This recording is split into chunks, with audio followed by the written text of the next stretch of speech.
Welcome back, Wolfpack. Verlis here with some more Fan Fridays, and both sides look pretty crazy right here. So let's get into the battle. We have a Rotom, and then the opponent has the Toga Filth, and then some Drifblim Madness.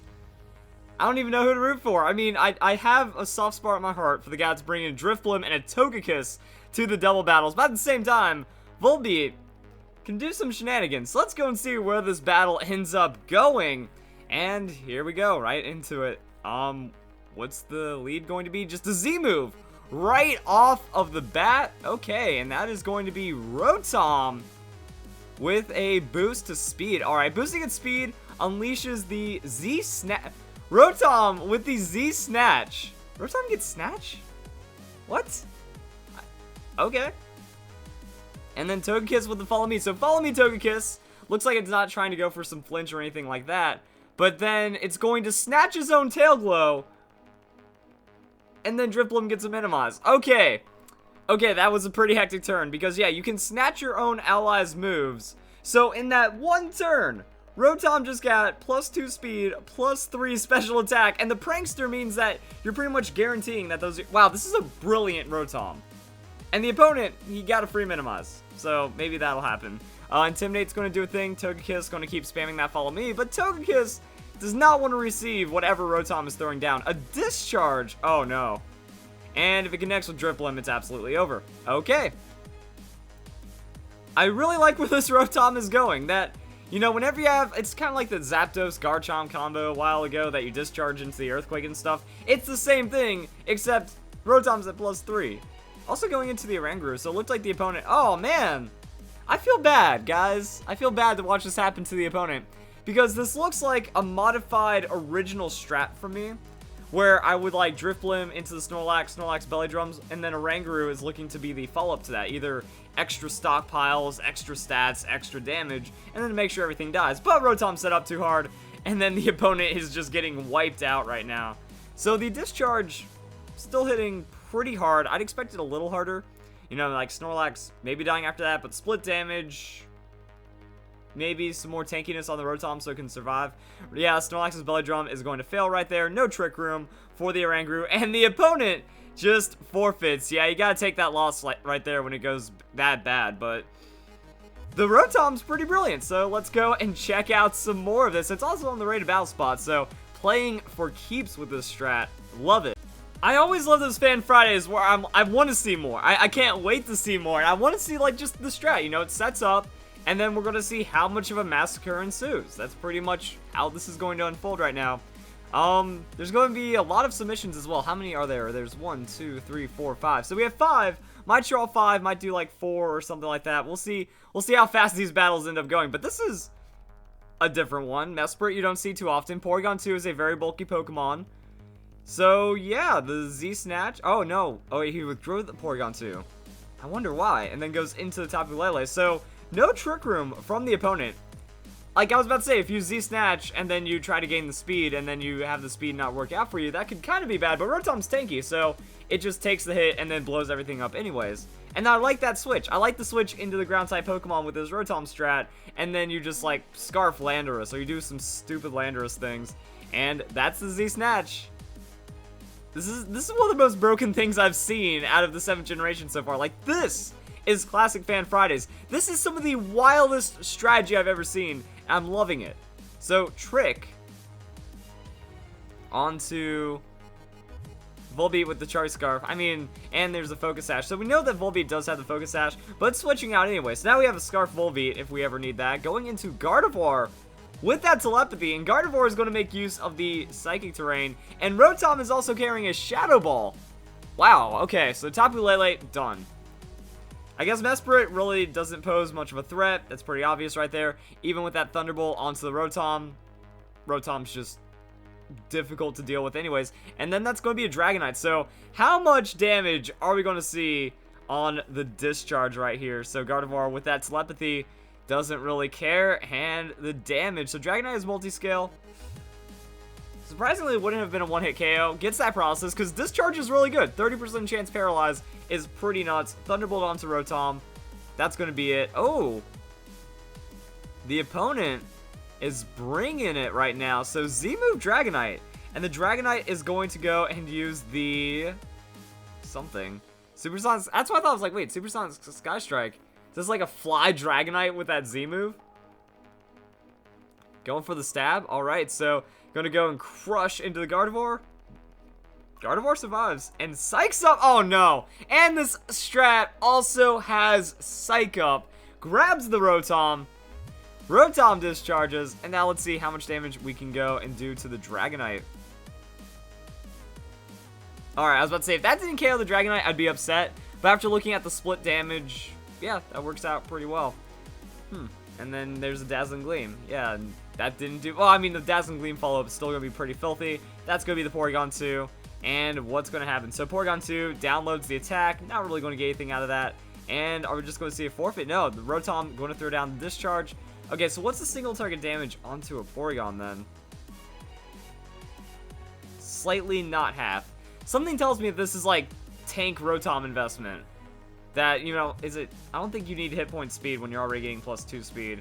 But yeah, something tells me that's a more defensive Rotom, and it's trying to use that. Because I would imagine that if Rotom took a +3 and then had a little extra going for it, should be doing a little more damage. But overall, I mean, the strat's still insane. Like, if you can add bulk and then still two-shot everything while following it up with a Gardevoir with the telepathy, or following it up...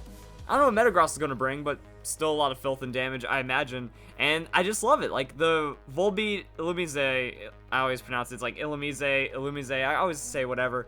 Like, I like seeing those Pokemon get played, because they can do a lot of really unexpected Prankster things. And with the Tail Glow Prankster into the Snatch, it shows that, yeah, that's pretty much all that needs to do. So let's go and check out another battle. Alright, back in it. I'm just excited for, like, whatever happens now. Like, this is just a cool team. We're gonna show off some damage, show off some situational shenanigans, and I'm hype. Well, I'm hype when the battle actually begins. I'm not hyped for the intro sequence, everyone throwing out their Pokeballs, and then having the stall for commentary as all of this happens. But there we go, guys. That's gonna be a Gengar Aegislash for the opponent. Seems pretty ferocious, but when you break it down... Oh, no, that Mega Gengar is going to kind of make it tricky on the Illumise, so we might have to see some extra tech, or stalling it out, or something. Or not, that's not even Illumise, that's Volbeat. And then just Z-Snatch. I mean, I was thinking that Z-Snatch could be used for other things, but now you just want to go and grab that Tail Glow and have some fun happen. So Rotom with Z-Snatch, boom, setting it up right there. Are we going to see anything else happen? Volbeat with the straight up Tail Glow, so going to go and gain those stats right there. Rotom using Tail Glow, pretty nuts. And Gengar with the Perish Song. Okay, so that's it. You got a couple turns to make this one count. And we're going to see how to get out of this one. So it's also Toxic, Aegislash. It looks like the opponent's just going to stall like a mofo right now. So that turn for setup is going to kind of set us back. I don't see really where the Toxic is going. I don't even see that Aegislash would want to sub. But everyone's Perish count is going to start falling. Gengar with that Protect right there. Pretty obvious. Is Illumise, or Volbeat, I'm used to the Illumise more. Is Volbeat packing something? Ooh, Struggle Bug. Oh man, try to double down onto... Actually, Struggle Bug hits both. Doesn't it lower attack or special attack? Special attack, yeah. So the sub Aegislash is a pretty obvious call right there with when you see the Toxic. The opponent protecting on the Gengar, so kind of falling into that Perish trap right there. Looks like this battle is going to get a bit weird, but I still think the Discharge does enough to blow things up, and I think it would kind of be worth it just to kill your Volbeat off right now. So we're going to see where this battle goes, but also right now, Aegislash could go for that King... Oh, sub and King Shield. Gross. So I guess that's it, you know. The focus goes to the Gengar. And then bad things happen. So Volbeat Tail Glows for itself. I guess that's when you just take the Protect, you Shadow Ball the Gengar. Yeah. After you fall for that first one, you know, first turn would be Discharge, second turn would be the Shadow Ball. Then you Shadow Ball the Gengar. Now you can freely switch out to avoid the Perish shenanigans. Aegislash is trying to play it pretty safe right there. And we're going to see how the gimmick happens. So... Toxic Poison's adding up. Perish counts fall to 1. So that has to be a double switch. Unless you just want to... It's like, unless you want to go into that. But I don't think anyone really wants to go into that one. Also, yeah, he's switching out his Aegislash. So pretty much everyone needs to switch out right now. Unless Rotom just commits to the discharge and tries to take everything with it. Like, you got the Volbeat on the Struggle Bug with a Tail Glow. So that might be enough to hit, like, the... You know, that might be enough to take the Wobbuffet down. Or the Shadow Ball straight onto the Wobbuffet. Oh, wow. What is that? That's Wobbuffet with just a natural 1 hit point survival into the Citrus Berry. Volbeat with the Struggle Bug, though, going to hit both opponents. Wobbuffet will go down. And it looks like that's going to be the Perish trade right there. So that's just Aegislash and Pelipper. I wonder what the Pelipper's there for. Like Hurricane shenanigans? I don't know. So, Perish Count will take down the Rotom. So the Rotom finally falls. All those shenanigans finally happen. Volbeat falls down. And now Aegislash is just kind of missing a little health from that earlier sub. Got the successful stall. Gardevoir comes in. So that should be a decent way of dealing with the Aegislash. And also we have Landorus. So, yeah, Rock Slide is going to body that Pelipper. And then I guess we're going to just see Gardevoir try to take on the Aegislash. Toxic Stalling isn't really going to get the Aegislash too far. It did what it needed to with the Perish. So the conclusion of this battle might get a little interesting. Landorus with a Swords Dance. Alright, so it's not just Scarf Shenanigan Landorus. We're learning. Gardevoir has Psyshock. So going to take the damage onto the Pelipper. Pelipper will survive it. Pelipper has a Hydro Pump. Landorus avoids Hydro Pump. And Aegislash with the stance change. Shadow Claw? Shadow Ball. Alright, yeah. I get when you see sub, going to be a special Aegislash. So Gardevoir, oof, has to tank that super effective hit right there. Special defense will drop. I don't think it really matters at this point. Landorus is kind of set up now. So it just needs an Earthquake and take off and take down what it can. Aegislash is pretty slow, so it will be going into that stance change right there. We already saw sub and Toxic, so we know that there's not going to be any kind of Shadow Sneak, which means Aegislash will be hit before the next time it gets to attack. And Landorus throws out the Earthquake. So Earthquake not going to happen right now. And Pelipper just kind of chilling there. So Gardevoir gets a Psyshock in. I think that's going to be enough to take down the Pelipper. Alright, and then yeah, it's just going to be Aegislash can't deal with Landorus and Gardevoir. Earthquake on that +2 is going to be pretty ridiculous. And then we just kind of watch the rest of the battle happen. So Landorus, Earthquake, even on the shield form at the +2 with the Swords Dance. That is going to have to be like a full defensive Aegislash to stand a chance, and it does not. So GG right there. That was kind of a weird battle. So yeah, just like rushing the Shadow Ball onto the Gengar kind of backfired, but then you know you have the next Shadow Ball. Didn't switch out, just decided to commit while taking something with it. Pretty silly right there, and then that's kind of it. So let's do one more battle to wrap things up, and that will be pretty solid. Okay, and we're getting right into this one, except I didn't press... Okay, I just kind of had a huge brain fart right there. I pressed the start for the recording, but I didn't press the start on the actual DS screen.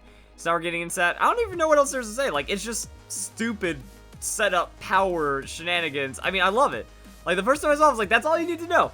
All you need to know is the Snatch Rotom into the Volbeat with the Tail Glow, takes off, and then it just does mad damage to everything. That's going to be Garchomp Aerodactyl right now. Okay, making things a little interesting. Going to withdraw the Garchomp. Doesn't really have much to do with that Earthquake. And then the Gastrodon will take its place. So Gastrodon also going to be a pretty good one for not eating a discharge. And it is a Mega Aerodactyl. Don't see Mega Aerodactyl too often. So I like seeing it, you know. I got some respect for that Aerodactyl play. But then we just, the Z-Snatch, you know, it's got that priority. So you run out there with Snatch, you outspeed everything, and then other things are going to happen. There we go. And then Rotom going to get that Z-Snatch in there as we see what the Volbeat, well, I mean, we know what the Volbeat's going to do. Tail Glow, and then the follow-up is kind of going to be where it's at. The Gastrodon might put a little bit of a hitch in the plans, but maybe we might see something special as Rotom to deal with that. We've seen Shadow Ball, Discharge, Snatch. I'd like to see the fourth move to kind of piece together what the Rotom is doing. Volbeat tanks the Rock Slide. Aerodactyl is going to be the one that's switched out, and then back into the Garchomp. Ooh, maybe anticipating that discharge right there. Just like, okay, get the double ground in. The opponent doesn't get to hurt us with that Rotom, because you see the Tail Glow, you see this setup. Rotom must be stopped right now. So that's going to be Landorus with the Intimidate. Slows down the Garchomp just a little, so it makes it to where that's less. Oh, man. Discharge gets nothing. Gastrodon hits the Scald, and Scald onto the Landorus. That's going to be a super effective hit. Respectable amount of damage. Now we can see what happens. So Landorus Gets called back after that one. Metagross comes in. And then what? Is the question. So Rotom has Shadow Ball. Alright, throwing down the Shadow Ball on to the Gastrodon. Gastrodon will be able to survive it. Garchomp has Swords Dance. So, wants to kind of shrug off the Intimidate for the late game. Confident in dealing with the Rotom. Gastrodon has Ice Beam. Ice Beam on a Metagross, not going to do much off of that switch. So yeah, Landorus, Gastrodon, Ice Beam. It just wasn't a good matchup for the Landorus. Kind of bringing him in there for the Intimidate, and then hoping that the Gastrodon didn't, like, stray an Ice Beam that way. So then Metagross now going to show its Mega. I mean, this is not as straightforward of a battle, but it's still pretty interesting. So Rotom's going to throw down the Shadow Ball. Shadow Ball for the Gastrodon. Once again, Gastrodon will barely survive. Oh, man, and that is going to be the Z move for the opponent on the Garchomp. What is... Oh, man, that's a +1 Garchomp. With the Inferno Overdrive Fire Blast? Like, what? Oh, dude, that Metagross is going to have a bad day, though. So the opponent's tech just kind of coming out right now. And Metagross will go down to the Inferno Overdrive. Crit did... Well, actually, didn't need the +1 on the Swords Dance if it was just Fire Blast. But even then, still insane damage. And Gastrodon with the recover. So we know that Rotom's doing about 50%, slightly less depending on the damage roll. Leftovers comes in, and that's going to patch up the Gastrodon. So, kind of looking bad for the Rotom. How are we going to get out of this one as we go into Landorus? We know Landorus has a bad time as well, so Landorus needs to, like, Rock Slide, neutralize the Garchomp with the Shadow Ball to be enough damage to take out the Gastrodon. You know, that's going to be a Witch Roll on the Gastrodon, though, and then going into Heliolisk. Oh, man! Normal type for that Shadow Ball, not going to affect right there. Garchomp has a Swords Dance, so now Garchomp getting at that +2, deciding to set up for that late game, just knowing that he is the win condition. No item, though, so the damage without that is going to be very lacking. But the Earthquake anyways, yeah, you don't have to Rock Slide because no Aerodactyl. You know, it's still going to be the most damage onto the Gastrodon. Heliolisk goes down immediately. Garchomp taking half its health right there. But we know that the Garchomp is faster because of the Landorus being outsped by that Swords Dance. And then Gastrodon back in. So how is that going to work out? Rotom with the Shadow Ball. I mean, that's where you just Shadow Ball the Garchomp. You take down a setup. But no, went for the Gastrodon instead. Garchomp has Outrage. Outrage hits the Landorus. Landorus goes down anyways. And then that's Ice Beam from the... Oh, Gastrodon actually not taking Ice Beam, going for the recover. See, I feel like the +2 Garchomp might have been more of a threat. And it would have been interesting if Gastrodon recovered instead of the Ice Beam. But we're going to see what happens now because it's just Rotom. Rotom doesn't have boosted defenses, just speed and stats, and Volbeat's out, so maybe Volbeat has something magical for this situation. Volbeat with Toxic, okay. So going to make it to where Gastrodon is going to have a harder time, a little bit more difficulty. But I guess Garchomp at any time just gets outsped and dies, so yeah. That's going to be Shadow Ball onto the Garchomp this time. Garchomp will be finished off. So when you think about it, yeah, Gastrodon doesn't have kill pressure on the Rotom and decide to go for that extra recover in case there was another Shadow Ball trying to whittle away at the Gastrodon. Then it's Aerodactyl. So Aerodactyl dies to discharge. Still probably takes a solid hit off the Shadow Ball as well because it doesn't have too many defenses. And then Volbeat has Roost. Oh, so Volbeat, just in case it needs to survive just a little more, it can. And Aerodactyl has Tailwind, so that's going to let Aerodactyl outspeed a bit more. Rotom with the discharge, so not going to affect Gastrodon, but I don't think that matters. And then Aerodactyl gets destroyed, Volbeat gets destroyed, and then that's when we're boiling it down to where Gastrodon does not have kill pressure onto the Rotom. So that should be the battle done at some point. So Gastrodon throws out the Scald. Even if Rotom gets burned, not like the worst thing that could happen. Slightly damage over time, but overall that Toxic will add up. Shadow Ball is at 2-ish KO, especially with the Toxic right there. So Gastrodon's pretty much stuck to recovering until it dies. One special defense drop could end it right there as well. And Rotom has the Shadow Ball. Big hit. Gastrodon actually going for the Ice Beam, so maybe trying to get the Cheese Freeze, but there's really nothing there's like not enough damage that can come out of that Gastrodon. It's like you kind of need the burn to whittle it down. The freeze isn't going to add too much to it. And he needed to recover. So then the Shadow Ball lands, and it's game over. So Rotom, oh no, Rotom has wait, I was about to say, we already know Rotom has Snatch. He's going to Snatch the Recover just to be filthy. Oh no. Yeah, you can use a move after you've Z-moved it before. Oh, just the BM at the end. I think that's a perfect way to end Fan Fridays, guys. So, as the battle, oh, he doesn't even get those stats anymore, too. The opponent, like, you could have just finished him. That's so oh, he's doing it again. Why would you do it again? Stop. Stop. He's already dead. He's already dead. Come on.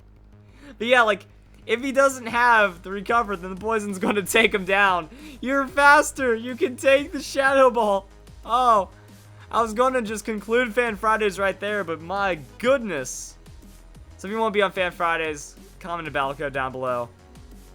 Impress me, because like that's what I love. I love these strats that just blow me away, and then the stupid tech that can be thrown out. Rotom could have snatched the Swords Dance for lulz. I think that battle could have been cleaner, but overall, you just put it in at Rotom at the end, and it doesn't matter. Like, yeah, you ignore Gastrodon and kill everything else eventually with the Rotom, and then Gastrodon just dies to stupidity like that, or you snatch the Recover, and then the opponent still doesn't have a way of dealing with you. It's just too much speed out of the Rotom. That Snatch doubling its speed, it outspeeds everything. The damage was less than I thought, but still enough to kind of make it matter in the end. And there we go. So if you guys enjoyed the battle, if you guys enjoyed Fan Fries, have a great week, have a great weekend. Thank you very much for watching.